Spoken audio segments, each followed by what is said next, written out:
Jadi ketika pergi pun, saya SMA di Amerika, itu selalu terbayang pesan itu. Dan sesungguhnya makin jauh dari rumah, peranganan saya nih, makin jauh dari rumah, makin tidak berani kita melanggar pesan ibu. Betul. Walaupun sangat bebas. Karena kita justru berada di tempat yang kita ingat terus sama orang tua. Coba kalau kita di sini, kita orang tua ya biasa-biasa aja. Tapi begitu kita berada di tempat yang jauh, maka ingatan atas ibu itu malah 24 jam. Jadi kalau selama di Jepang, Amerika aman ya? Alhamdulillah. Soalnya beberapa tahun yang lalu saya ada beberapa kepala daerah kan, ada juga yang saya support dalam kampanye. Terus dia ngadu, aduh gawat nih Pak Ustadz. Kenapa saya bilang? Cewek-cewek yang saya lama didatangi bin semua. Cewek-cewek yang apa? Cewek-cewek yang lama didatangi bin semua. Banyak Pak, saya bilang, lumayan juga Pak Ustadz. Assalamualaikum warahmatullahi wabarakatuh. Saya berada di asrama Ma'had Az-Zahra, 4 lantai 36 kamar. Ada tak ada kita, asrama ini tetap jadi, anak-anak tetap menghafal Quran di sini, tetap jadi orang, tetap menjadikan amal jariah mengalir.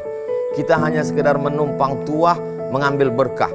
Mari kita selesaikan bangunan ini melalui transfer ke BSI nomor rekening 767 7777227 atas nama Pendidikan Hajah Rohana, almarhumah mak saya.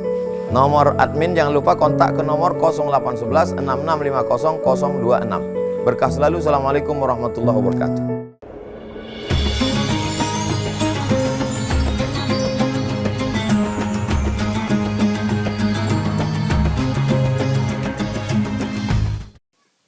Bismillahirrahmanirrahim. Assalamualaikum warahmatullahi wabarakatuh.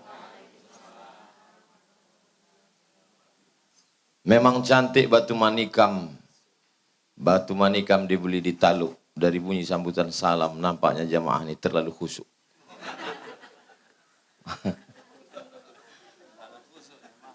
Memang cantik batu manikam. Batu manikam dibeli di Pulau Buru.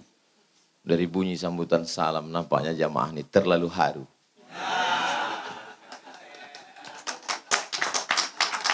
Memang cantik batu manikam. Batu manikam dibeli di Kota Batak. Dari bunyi sambutan salam, nampaknya jamaah ini belum dapat kue kotak. Jadi orang Melayu itu kalau saya perhatikan, kita kalau pertama ketemu itu kan kesannya tegang. Apalagi kalau tidak terbiasa berdiskusi kan. Nah, jadi cara mencairkannya itu dengan pantun. Nah, itu saya pahami filosofi Melayu. Oh, dengan berpantun itu dia jadi nyantai, jadi slow. Nah, gitu. Memang cantik batu manikam, kena cahaya matahari berkilau-kilau. Awalnya pokok kayu ini hitam, begitu datang Pak Jazil berubah jadi hijau.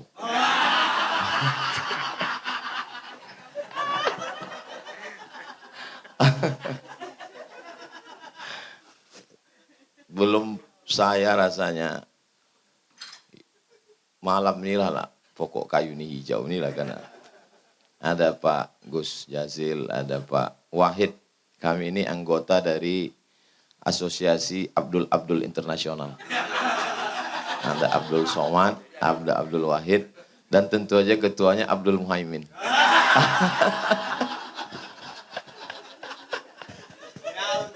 Kelihatannya itu asosiasi paling banyak anggotanya itu nanti.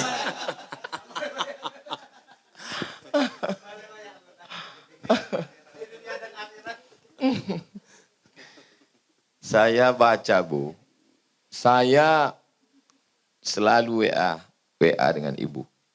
Sejak saya datang ke rumah Pak Anies, Mas Anies. Selalulah WA saya bilang, saya mau Ibu menjenguk kami ke Riau. Jadi malam ini niatnya sampai. Alhamdulillah.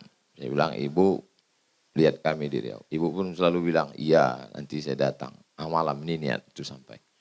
Itu maka Ibu didudukkan. Mudah-mudahan tertulis di atas tertulis di atas pintu ini rumah Omak. Omak itu bahasa Melayu artinya ibu. Saya manggil ibu saya Omak. Jadi memang saya bilang sama beliau, hari Sabtu, tanggal 16 Maret 2019. Di depan itu, rumah ini waktu itu belum siap. Mak, nanti kalau rumah ini siap, Mak tinggal di sini. Terus dia bilang, kau tinggal di mana? Aku nanti ku cari rumah di depan. Kenapa kau tidak mau di sini? Karena kalau aku di sini dengan istriku, dengan emak, nanti emak merasa menumpang di rumah aku. Jadi emak jadi tuan rumahnya, aku dengan istriku nanti datang sebagai tamu. Ketawa dia, oh hari Sabtu. Hari Ahad saya pergi ke Madura, hari Senin beliau meninggal. Nah, jadi rumah ini kalau ditanya orang, tak ada yang tinggal. Jadi semua tamu adalah tamu emak. Allah Subhanahu wa taala berkehendak lain, ibu saya meninggal. Dan kalau Allah cabut satu nikmat dari kita, maka sesungguhnya kita tidak terlalu larut dalam kesedihan karena diganti Allah dengan yang lebih banyak. Kalau kita memandangnya dengan pandangan syukur. Saya dapat emak, ibu saya, Umi dari Jombang, hadir malam ini. Saya tidak pernah minta datang, saya enggak nyuruh datang, saya enggak ada nelpon. Tapi memang rupanya relawan Amin luar biasa. Beliau militan datang. Datang dari Jombang. Ada.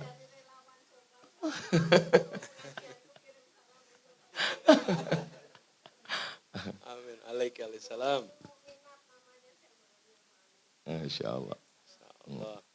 Jadi yang hadir malam ini Mas Anies memang kita tidak kasih tahu.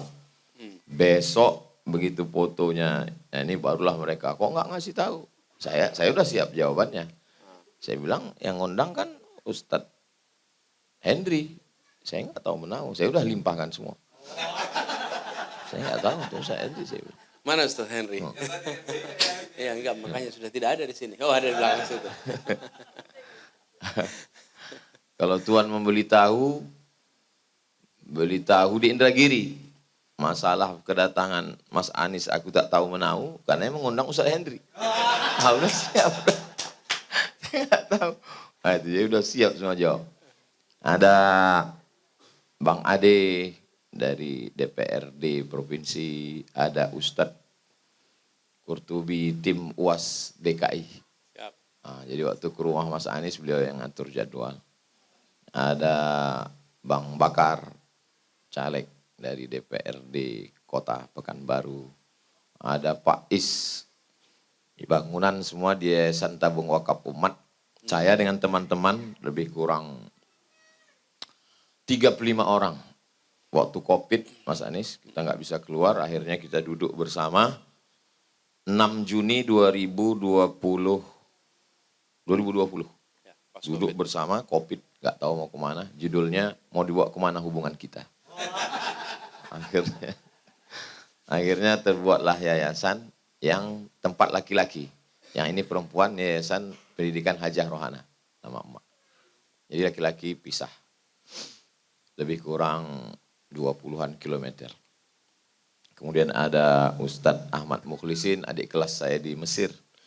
Ada Bang Hardi Hud, adik dari Bang Huzrin Hud. Langsung datang dari Batam. Pun juga tidak diundang. Dapat selebaran katanya, apa betul Mas Anies mau datang ke rumah Ustadz? Saya bilang saya nggak tahu. Semua Ustadz Henry. Coba tanya Ustadz Henry, ditanya. Datang pagi tadi sampai. Kemudian ada Ustadz Ardi. Ustadz Ardi pun saya nggak kasih tahu. Ustadz Ardi katanya mau datang, datanglah Ustadz Ardi dengan Kak Zia. Ustadz Ardi, istri Ustadz Ardi dengan Ustazah Fatimah, saudara kandung. Ustadz Ardi dari Kuningan. Tempat yang Kalau bulan Idul Adha kan selalu dikasih tahu, jangan sembelih sapi dari Kuningan. Agak susah nyembelihnya ya. Ini saya sebetulnya Bukan Mas Kuningan, bahan Kuningan. Saya bawa mereka nih, Mas Anies, saya bawa mereka nih ketawa karena tadi malam mereka ini udah banyak yang hampir memukul TV pecah. Nah, jadi hari ini jangan sampai malamnya mereka tegang juga lagi itu maksudnya. Ustaz Ardi, ada Ustaz Aslam, kakak ipar saya, kakak Ustazah Fatimah. Ada Ustaz Samsul, ada Muhammad. Yang paling jauh dari Jombang bawa mobil sendiri, jalan darat. Ibu, minum ibu. Bismillah.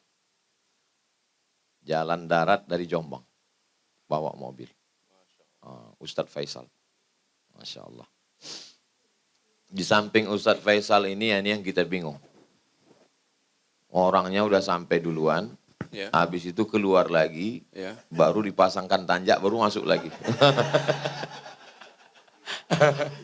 Jadi saya bilang, nanti Pak Man Ali, begitu Mas Anies datang, Pak Man Ali pura-pura datang dari sana. Baru saya pasang. Diupacarakan iya. lagi. Saya ke Palu, ke rumah Pak Man Ali, beserta ibu. Masya Allah, tabarakallah. Pisang emas bawa berlayar, masak sebiji dalam peti, hutang emas dapat dibayar, hutang budi dibawa mati. Nah itu jadi, alhamdulillah hari ini, malam ini, datang beliau kemari, terasa bisa menyambung silaturahim. Kalau tidak, di Palu itu jumpa saya lah, orang beberapa tokoh di Palu. Ada yang saya penasaran Ustaz Somad, kata orang Palu. Apa Pak, saya bilang. Gimana orang Riau itu bisa makan durian pakai ketan, kata dia. Saya bilang, saya nggak tahu, selama ini saya begitu biasa. Bagi kami aneh itu, kata dia. Terus saya tanya lagi, gimana Bapak orang Palu bisa makan daun kelor, saya bilang. Tempat kami itu untuk ngusir hantu, saya bilang. Jadi memang kalau kita nggak kenal tuh banyak keanehan-keanehan. Tapi ternyata kalau udah kenal lama, Masya Allah. Yang di samping Pak Ali itu Ustadz Al-Nof Dinar namanya. Dinar bahasa Arab, uang emas. Memang sengaja beliau dipilih jadi ketua yayasan supaya yayasan itu terjaga. Karena beliau uang emas. Kemudian ada Ustadz pimpinan Pondok Pesantren Nurul Azhar yang laki-laki itu Dr. Hanafi. Adik kelas di Mesir. Di samping Ustadz di samping beliau Pak Mahmud. Pak Mahmud ini sebenarnya orang dari apa tuh Yogyakarta? Bantul. Ya, sebenarnya saya ini orang Bantul, tapi karena sudah lama di Riau, sudah nggak kelihatan lagi Jawanya. Cuman kalau ditanya dari mana? Bantul. Bantul. Nah itu, di samping beliau Maulana. Kami manggil Ustadz Maulana, beliau tamatan dari Karachi, Pakistan. Hafal Quran. Jadi kalau begitu bentuk pecinya Pak Anies, Mas Anies itu 30 juz. Kalau begini, ini juz 30.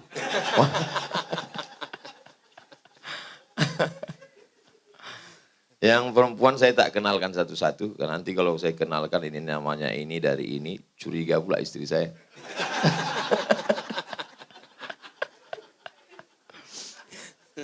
Jadi gimana? Bisa dibilang malam ini santai kan? Kalau Tuan pergi ke pantai, jangan lupa menangkap sepat. Malam ini kita santai karena bukan acara debat. Santai aja, jangan terlalu serius sekali. Nggak usah terlalu serius, malaikat maut dekat. Gimana ceritanya Mas Anies bisa di dalam seksi kematian?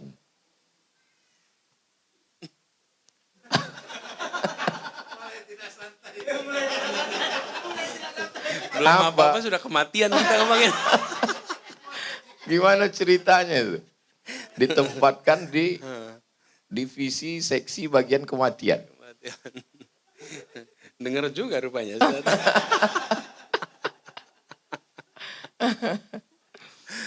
Aduh. Iya. Tapi gini, alhamdulillah kita malam ini bisa sampai. Ustaz, betul, Ustaz. Karena ini apa yang diobrolin sama Mama akhirnya tercapai. Saya tadi di jalan tanya, Mah, udah yang keberapa ini ke Pekanbaru? Belum pernah ke Pekanbaru. Jangan ditanya yang keberapa kan. Ini pertama kali ke Pekanbaru. Masya Allah. Jadi alhamdulillah sampai. Alhamdulillah. Dan niat panjang itu paling enggak kalau buat saya udah lunas, Ustaz. Oh. Udah lunas, jadi Mama sudah sampai ke tempatnya Ustaz. Alhamdulillah. Insya Allah. Jadi ke depannya nanti gantian, tinggal nunggu Ustaz kembali lagi ke tempat Mama. Amin, Ya. amin, amin, amin. Ini ngomong-ngomong soal kematian. Bukan kematiannya, tugasnya. Jadi yang tadi Ustaz tanyakan itu. Ini gini Ustaz, jadi ceritanya. Saya ini kan baru masuk SMP. Masuk SMP, pengen ikut OSIS. Ya. Jadi saya tanya sama yang pengurus OSIS, bisa nggak saya ikut OSIS? Boleh. Terus mau dikasih tugas apa? Saya nurut aja dikasih tugas apa. Jadi terus saya dipanggil, kamu tugas bagian pengabdian masyarakat. Jadi pengabdian masyarakat. Saya bilang, siap pengabdian masyarakat. Tidak tahu juga apa itu pengabdian masyarakat. Iya. Ini kan kelas 1 SMP. Jadi saya terima, terus ternyata pengabdian masyarakat itu tugas utamanya mengumumkan dan mengumpulkan uang duka kalau ada yang meninggal. Jadi kalau di sekolah dia meninggal. Nah sekolah saya itu di Jogja, satu angkatan 10 kelas. Jadi 3 angkatan itu, 3 angkatan ya. Itu jadi 30 kelas Ustaz. Ternyata yang meninggal banyak Ustaz. Kan ini 10 kelas jadi 440 anak per angkatan kali 3 plus keluarganya. Jadi bisa dibilang 2 minggu sekali pasti ada yang meninggal. Apa neneknya, apa kakeknya, apa saudaranya dari yang ada di sekolah itu. Jadi kita itu selalu dapat tugas itu. Maka kalau ada yang meninggal, kami bertiga nih ngetok kelas, bagi yang 2 keliling bawa besek. Besek itu apa ya? Besek itu bakul. Kotak yang dari bambu.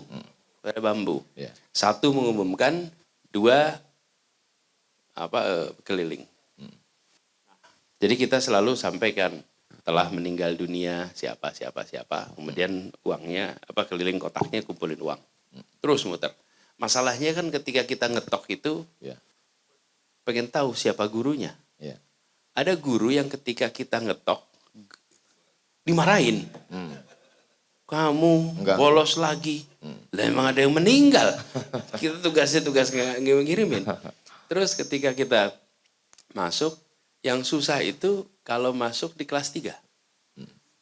Kelas 3, kita kelas 1. Jadi begitu masuk, tok, pintu dibuka, belum ngomong, sekelas sudah bilang, telah meninggal dunia. Jadi saya bilang, saya ini wajah kematian di sekolah itu. Kalau dia datang berarti ada kabar duka. Berarti ada kabar duka. Tapi di antara semua pengurus OSIS, di antara semua, kita ini yang paling sering masuk ke kelas, paling sering harus ngumumkan. Awalnya kan kira-kira gini, Ustaz, pegang kertas itu, bergetar kan? Namanya juga kelas 1. Lama-lama udah santai. Udah santai, sudah tidak lagi ada getaran itu. Udah biasa ngadapin orang. Udah biasa ngadepin. Yang mati lagi. Terus kalau ngadepin itu dibully. Jadi bekal untuk menghadapi bulian itu dimulai SMP kelas 1. Iya. Kira-kira gitu. Di sini kita dapat rahasianya. Jadi malam itu. Jadi kita dan dibully itu ya anak-anak itulah begitu. Jadi waktu itu lumayan. Jadi antara kita semua yang jadi pengurus OSIS, yang paling pengalaman public speaking cuma 3 anak ini. Anak kelas 1 yang jabatannya paling tidak penting dalam struktur OSIS. tapi yang paling sering ketinggalan pelajaran, paling sering bolos, paling sering pinjam catatan, dan itu artinya apa? Latihan persuasi pinjam catatan. Loh kan kita harus pinjam catatan kan? Latihan persuasi. Yang kedua, latihan menghadapi ketinggalan pelajaran. Yeah. Yang lain itu pelajaran aman, itu sekali muter saya setengah hari tuh hilang. Yeah. Belum lagi ke rumah duka. Jadi sesudah itu yang kita tidak rasakan, tidak tahu hikmahnya, kita itu paling terbelakang, paling sering pinjam catatan, paling sering kehilangan waktu, sehingga paling sering berlatih untuk mengejar dari yang lain. Berlatih menghadapi orang, berlatih kena bully, berlatih termasuk juga ada satu Mas Anies, saya ketemu punya sahabat Dep, Bupati 2 periode. Jadi saya tanya, apa modal Bapak kampanye? Kata dia, saya Pak Ustadz sering ngelihat orang mati. Kalau ada orang meninggal itu sangat berkesan. Saya yakin yang dulu-dulu itu berkesan juga itu. Yang dulu diumumkan itu dia merasa berkesan. Dan kata dia kalau saya ngelihat ada orang ramai Pak Ustadz, saya datang. Takziah. Datang, apakah takziah atau walimah. Pernah satu hari dia lihat ada pentas, tenda, seperti dia datang, dia kasih tahu, mohon maaf tuan rumah, saya terlambat datang, mohon maaf atas keterlambatan saya, udah selesai kata sambutan, terus yang tuan rumah bilang, mohon maaf Pak, pestanya besok.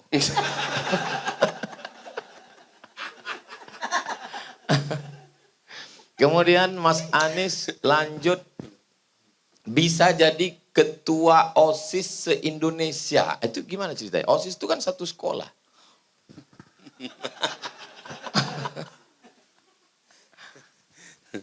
Ini ya, jadi flashback nih kita nih.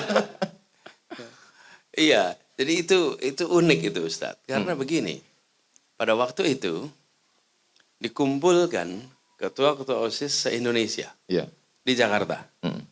Menterinya Fuad Hasan. Oh, Masya Allah. Menterinya Fuad Hasan. Kemudian, jadi gini, Pak Fuad Hasan itu waktu itu bilang, ini kata beliau nih. Mas Anies. Pak Fuad Hasan itu waktu itu cerita, beliau mengatakan, saya baru dengar ketika saya mahasiswa. Dia bilang, kita akan memiliki kekosongan kepemimpinan gara-gara NKKBKK tahun 78. Ya.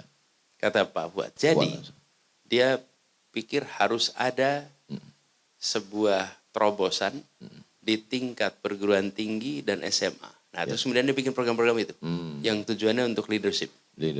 Nah, jadi dikumpulkanlah kita semua. Se-Indonesia, saya dari Jogja berangkat mungkin kira-kira 10 atau 15 ketua OSIS, berangkatlah saya ke Jakarta. Lalu di Jakarta dikumpulkan itu mungkin 500 lebih 600. Nah, kita training di situ mungkin 2 minggu atau 3 minggu pelatihan itu. Nah, di masa itulah kemudian di antara para ketua OSIS itu dipilihlah ketua OSIS. Nah, pas kepilih ketua OSIS itu kita harus kampanye, Ustaz. Iya. Bagaimana coba kita kampanye? Wong semua orang itu baru kenal. Iya. Jadi di setiap provinsi ngajuin satu, saya diajuin dari Jogja. Saya kelas 1 SMA. Kelas 1.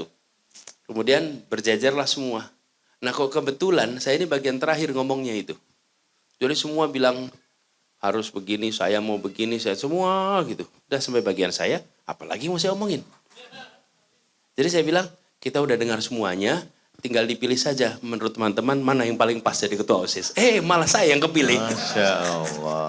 Jadi semua bicara rencananya apa, saya malah udah gak ngomong rencana lagi. Karena ketika saya dengerin semua orang sudah bilang, kita akan begini, kita akan begini.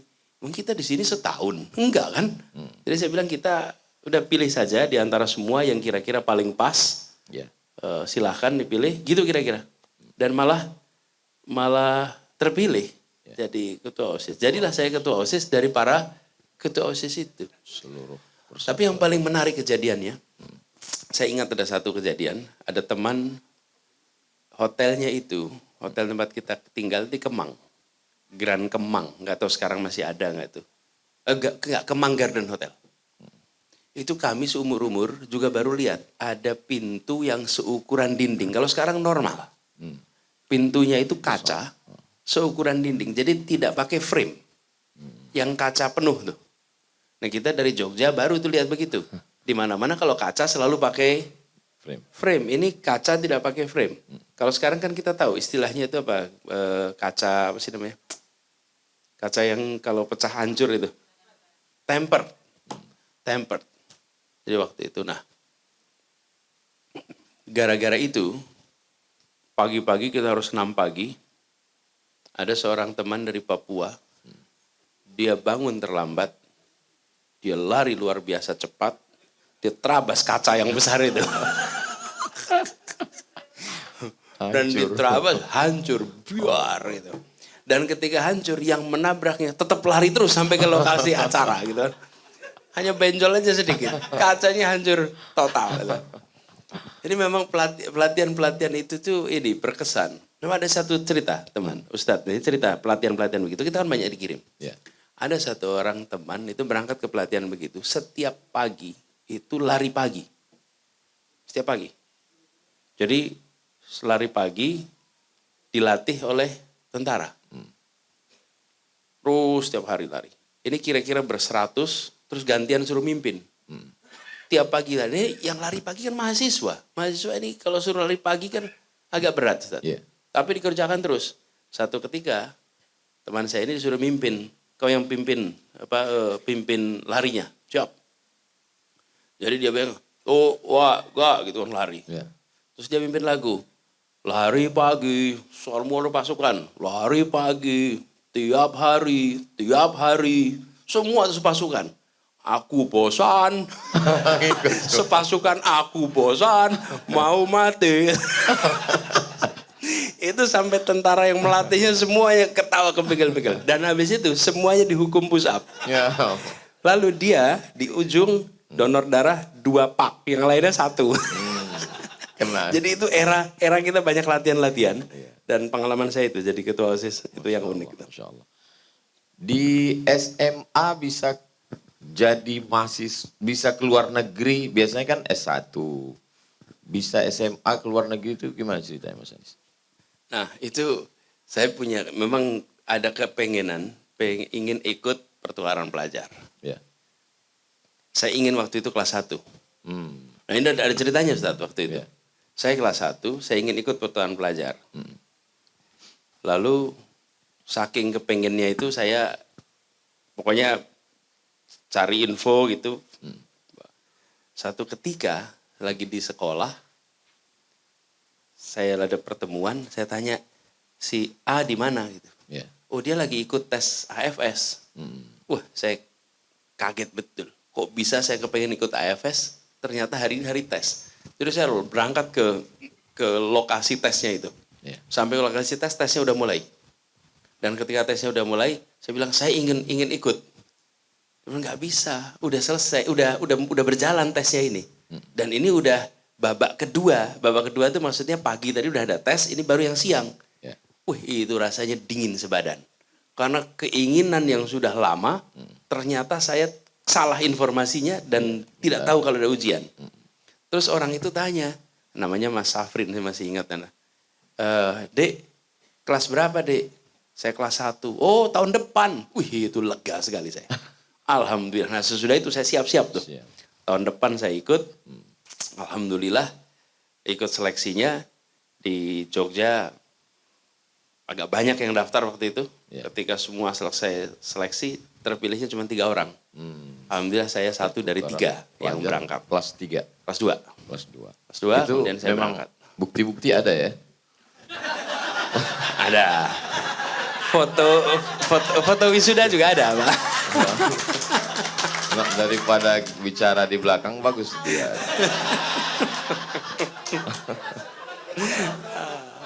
Asli. Masuk ya, masuk.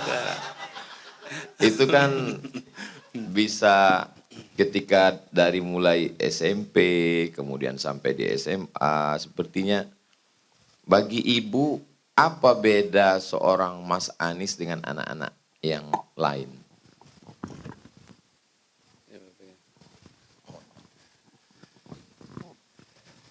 Jadi Anis sejak kecil itu agak bandel.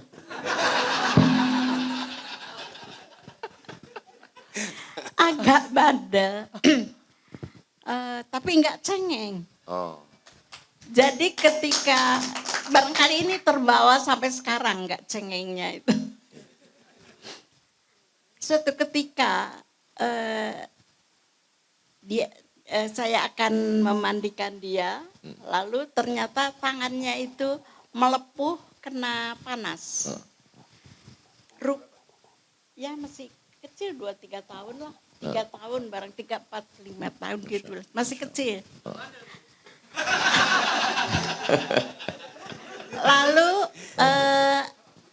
ketika saya tanya kenapa ini tangannya, kena metrika katanya.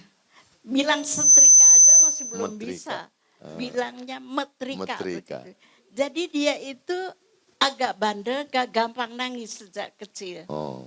Ya barangkali sampai sekarang itu kena setrika, panas. Kalau anak kecil lainnya kan barangkali udah nangis.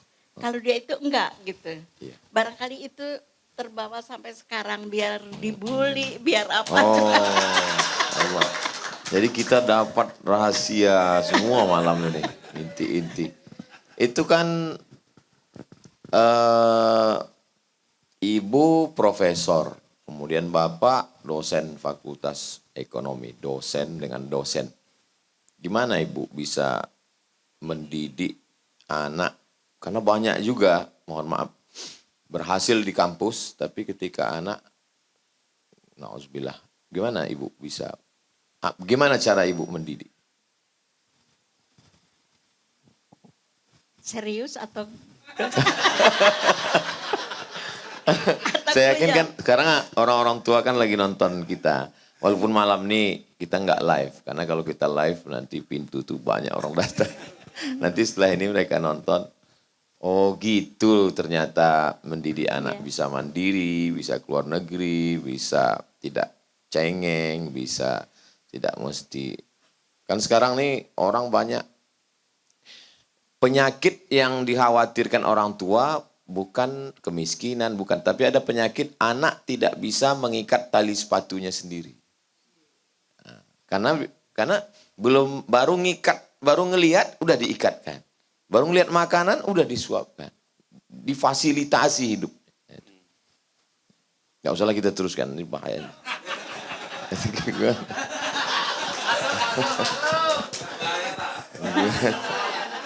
Apa ibu biarkan?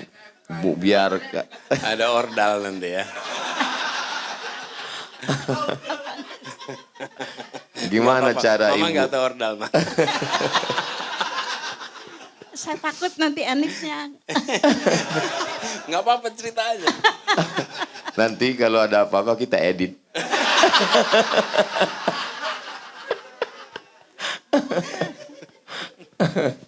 Ya itu tadi itu bahwa apa supaya tetap bandel barangkali sampai besar. Memang kami itu tidak memanjakan. Tidak memanjakan dan memang sejak kecil barangkali kami itu perhatian. Sejak kecil kami biasa mendekatkan diri pada Anis supaya ada kedekatan, supaya merasa aman barangkali karena kedekatan itu akan menyebabkan rasa aman. Dan rasa aman ini barangkali akan menyebabkan terbawa pula sampai dewasa, sampai besar. Dan itu barangkali juga ekstrapolasinya nantinya bahwa kita itu tidak perlu risau, tidak perlu sedih, tidak perlu terlalu memikirkan sesuatu karena lah itu kalau ada kalau ada yang bisa melindungi, kalau ada yang bisa memberi kasih sayang, itu juga barangkali ekstrapolasinya kepada Allah.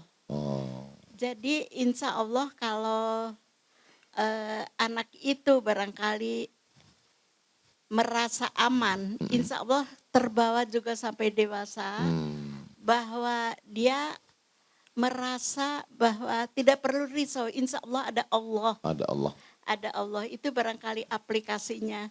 Juga barangkali kedisiplinan, apa itu sejak kecil juga kami biasakan untuk apa segala sesuatu pada tempatnya, sehingga nanti bahwa dalam hidup ini ada aturan-aturan yang harus dipegang, bahwa ada aturan-aturan yang harus diikuti. Sholat harus tepat waktu, pergaulan tidak boleh menyimpang dari aturan-aturan yang ada etika yang harus dipegang dan sebagainya. Nah itu barangkali itu sejak kecil kita biasakan. Sejak kecil dibiasakan untuk disiplin begitu. Jadi sama nambahin sedikit mah. Kalau tadi kan Ustadz cerita soal tali sepatu. Saya ini bukan cuman suruh nyari, tapi ngikat tali sepatu sendiri. Dikeroyok pun gak dibantuin. Jadi saya lagi dikeroyok gak dibantuin. Suatu ketika. Oh, jadi udah terbiasa dikeroyok. Suatu ketika pulang itu sudah penuh kena pasir. Keroyok. Sudah penuh pasir dan ada teman-teman yang ngikuti dari belakang. Lalu saya melihat dia ini kira-kiranya berbahaya tidak? Kalau tidak berbahaya ya sudah biarkan. Jadi barangkali saya dia sendiri yang mama ini pulang. Ceritanya saya juga baru tahu kemudian. Saya nggak ingat. Setelah sering-sering dikeroyok ini. Jadi waktu itu ada kejadian gini.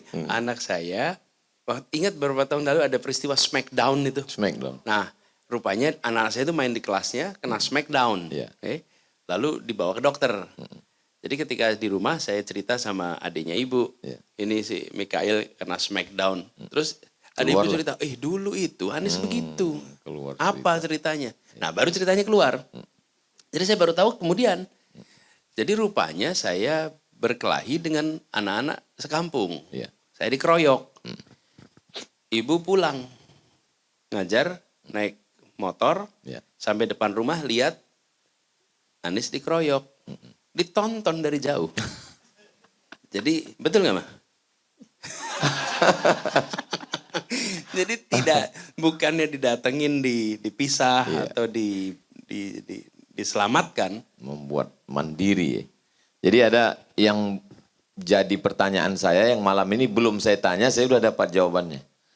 Bagaimana cara mengendalikan emosi, bisa tenang, bisa tidak terpancing. Kita, ternyata ini biasa dibully di kelas, biasa. Ketika tidak kampanye jadi ketua OSIS nasional, dipilih orang.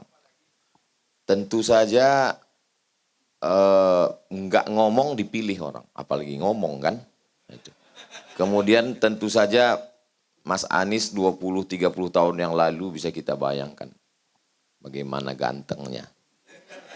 Leadership, cerdas, dapat beasiswa, dengan kebebasan tinggal di negara barat. Bagaimana Mas Anies mengontrol diri? Ya, jadi pertama saya ingat ketika kuliah. Waktu kuliah saya dapat kesempatan untuk pergi waktu itu ke Jepang, Ustaz. Ada sebuah program jangka pendek, menulis artikel, menulis karangan saya berangkat. Nah waktu mau berangkat, itu dapat mentor dulu dari ibu sama dari nenek saya. Dan pesannya waktu itu pokoknya Anies boleh berada di negeri orang, tapi tidak boleh menjadi orang asing. Tetap harus bawa nilai Islam, nilai Indonesia. Itu dipegangin. Islam, Indonesia. Malah kalau nenek saya lebih tegas lagi, Anies tidak boleh punya pacar di Jepang. Udah jelas tuh, nggak boleh. Itu poin karena penting. Saya masih kuliah waktu itu.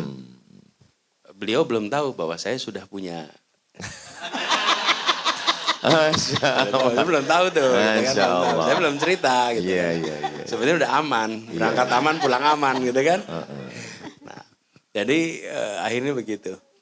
Tapi memang selama masa kuliah, masa itu, ibu dan nenek saya itu konsisten menjaga, menitipkan soal bagaimana menjaga diri. Dan itu ibu, nenek, ya. Lagi-lagi perempuan yang berperan. Iya. Perempuan. Dua-duanya. Jadi perempuan. Kelihatannya kita limited, tapi sebenarnya ini nanti akan ditonton banyak orang, semua calon-calon pemilih. Itu tegas sekali. Nenek dan ibu. Itu menjadi, dan ibu tegas. Mana yang boleh, mana yang tidak boleh. Nggak ada kompromi. Tegas tuh. Jadi ketika pergi pun, saya SMA di Amerika, itu selalu terbayang pesan itu. Dan sesungguhnya makin jauh dari rumah, peranganan saya nih, makin jauh dari rumah, makin tidak berani kita melanggar pesan ibu. Betul. Walaupun sangat bebas. Karena kita justru berada di tempat yang kita ingat terus sama orang tua. Coba kalau kita di sini, kita orang tua ya biasa-biasa aja. Tapi begitu kita berada di tempat yang jauh, maka ingatan atas ibu itu malah 24 jam. Jadi kalau selama di Jepang, Amerika aman ya? Alhamdulillah. Soalnya beberapa tahun yang lalu saya ada beberapa kepala daerah kan ada juga yang saya support dalam kampanye. Terus dia ngadu, aduh gawat nih Pak Ustadz. Kenapa saya bilang? Cewek-cewek yang saya lama didatangi bin semua. Cewek-cewek yang apa? Cewek-cewek yang lama didatangi bin semua. Banyak Pak, saya bilang lumayan juga Pak Ustadz. Jadi saya mendengar itu udah aman. Saya dari Jepang ke Amerika semua sudah, Masya Allah. Boleh kalau mereka mau kirim petugas mengira. Silakan.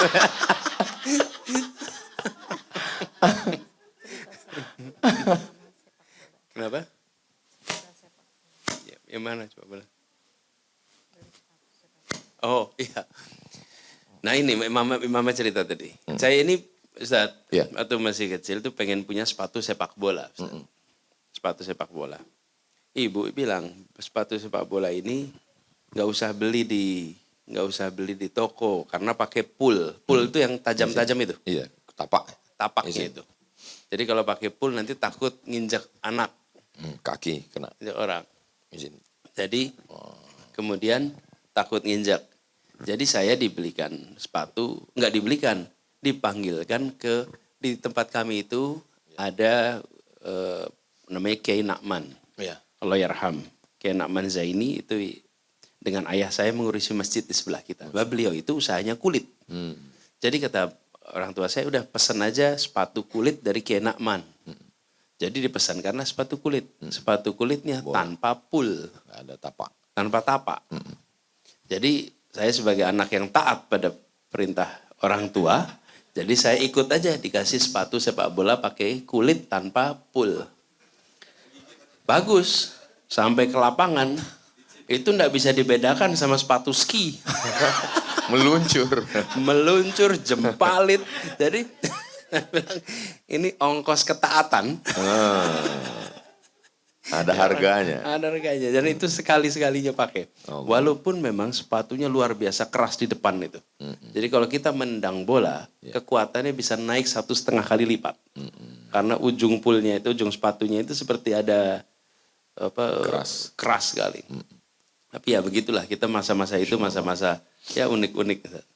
Tadi kan yang membuat selamat itu ibu, nenek, disiplin, keyakinan bahwa ada Allah, tapi juga kan karena ada hati yang sudah terikat. Gimana pertemuannya? Ya.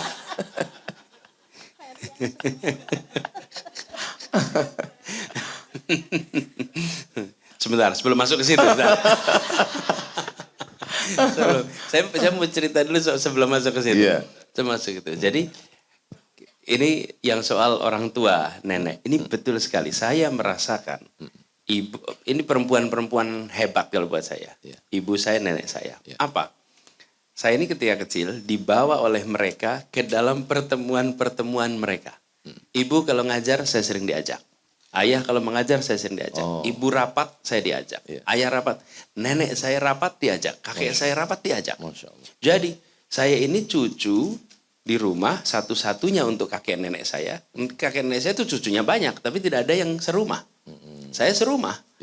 Karena sekitar satu rumah. Sehingga saya ini dapat kesempatan untuk ikut macam-macam yang kita sendiri belum tahu sebetulnya, Ustaz. Belum masanya. Belum masanya. Dan sebetulnya kalau ditanya apa isinya juga tidak tahu.